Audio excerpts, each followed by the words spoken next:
Hello guys, nais ko lang i-share sa inyo ang kung paano natin i-cash out ang ating earnings sa Plugel. Punta muna tayo dito, then click activation, then click my entries.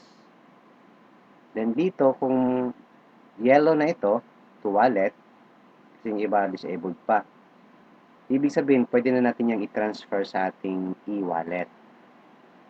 Pagkatapos, pupunta tayo dito sa withdrawal. Ito sa may icon na Bitcoin. Ito, withdrawal. Click natin.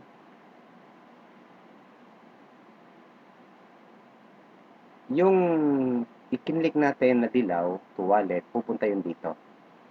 Dito. Then, wala tayong makikita ang cash out dito kasi nakapag-request na ako niyan last Friday pa.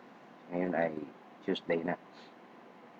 So, ngayon, dito naman, makikita natin ang approved cash out. Ibig sabihin, galing yan sa, bumili tayo ng codes. So, ako karamihan, binili ko ng codes ito. Pagkatapos, ibinenta yung code sa mga gustong magpa-activate. Dito makikita natin yung total bonus na tanggap na natin. Then, scroll down, ilalagay natin dito ang desired amount. Halimbawa, meron tayong 2.5. So, ilalagay natin dito 2.5. Then, select cash out method. Since sa atin ngayon, ang pwede natin gawin ay coins.ph. Ilalabas natin siya sa coins.ph. So, yan ang ating i-click. Then, lalabas yung ating Bitcoin address.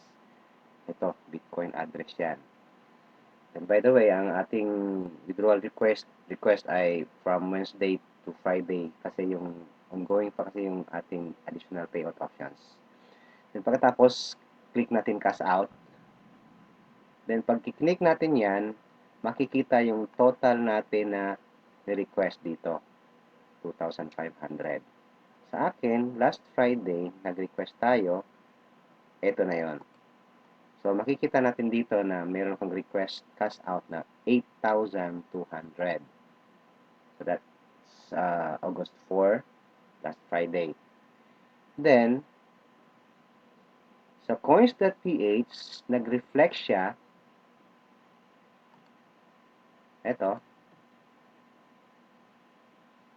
Ayan, kiklik mo lang to para malaman mo kung kailan ito pumasok. So, nakikita natin August 6 siya pumasok. Anong oras? Kiklik mo to. Ayan. Receive at 8/6/2017, 10:43 p.m. So, through Bitcoin. Kung mapapansin ninyo, yung 8,200 ko nagiging 7,954 na lang. Kasi may conversion rate ang coins.ph. So, nababawasan siya.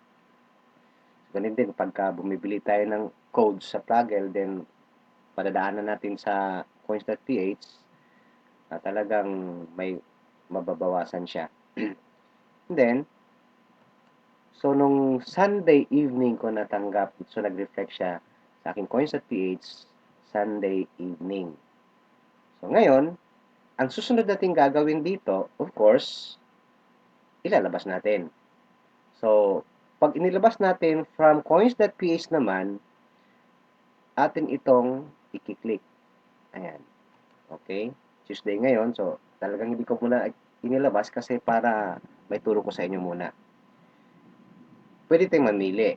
So, pwede natin ilabas sa Cebuana, GCash, or even sa Palawan. Meron sa Palawan yan. Pero sa ngayon, ang ating gagawin, ilalabas natin siya sa Security Bank. So, meron kasi sa Security Bank yung cardless transaction sa ATM. So, ATM. Bukas, pupuntahan ko na to. Even today, pwede natin puntahan yun, pero gabi na kasi madaling araw na. So, bukas na lang. Pero atin na itong i-transact. Po-process na natin. Mamaya day, kasi, mamaya nga pala kasi, madaling araw na. So, dito, how much would you like to cash out? So, magkanong ilalabas ko? So, pwede ko ilabas yung 8,200. Kasi may sobra naman ako. So, ilalagay ko dito, Yung galing sa Flagel, so mapapansin natin na galing sa Flagel yung ano, yung cash out. Dito, ulit ko ulit. Yan o, Flagel donations to Nelson Judal. Ako yun. So, meron akong natirang mga 400 plus, so nagiging 8,384 siya. Kunin ko na nga kaya yung 8,300 para 84 na lang matira. Okay, kakas out tayo dito. And then, ilalabas natin siya through Security Bank. Ito. Magkano? Sabi ko kanina, 8,300. So, 8,300. So, by the way, kailangan yung ating coins.ph ano siya, verified level 2. Kasi kapag level 1 siya, hindi pa siya pwedeng gamitin sa cash out kasi 2,000 lang siya. 'Di ba ang cash out natin is minimum 2,500. Tatanggihan 'yun ng coins.ph mo. So kailangan magiging level 2 verified ang coins.ph mo. From 2,000 hanggang 20,000 ang ano doon, ang pwedeng i-cash out. So ngayon, 8,300 kasi level 2 tong sa akin, pwede ko na akong mag-cash out ng 8,300. So 8,300, then naririto 'yon. So, yan. I-give cash. So, walang charge. Wala siyang charge. So, next step, click. Then, kung sinong kukuha nun, of course ako. Lalagay ko lang dito. Nelson Judal. Then, kung ano yung number ko. 922-651-4276. So, ayan na. So, walang charge. Then, complete payment.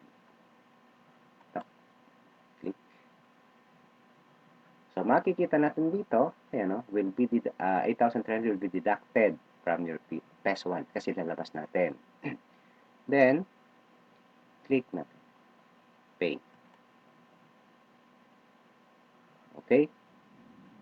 Ayan, processing na siya. Ngayon, magsisend ngayon yan sa phone ko ng tawag dito, yung reference number.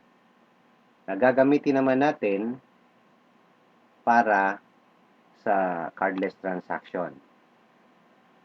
So, yan. Nagpo-process pa siya. Pagka nakalagay na payout sent, ibig sabihin yan, nandun na yun sa kung pwede nang ilabas sa ATM. At makakatanggap tayo ng notification kapag naka-process na siya.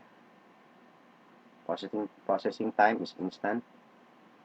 So, ayan siya, instant.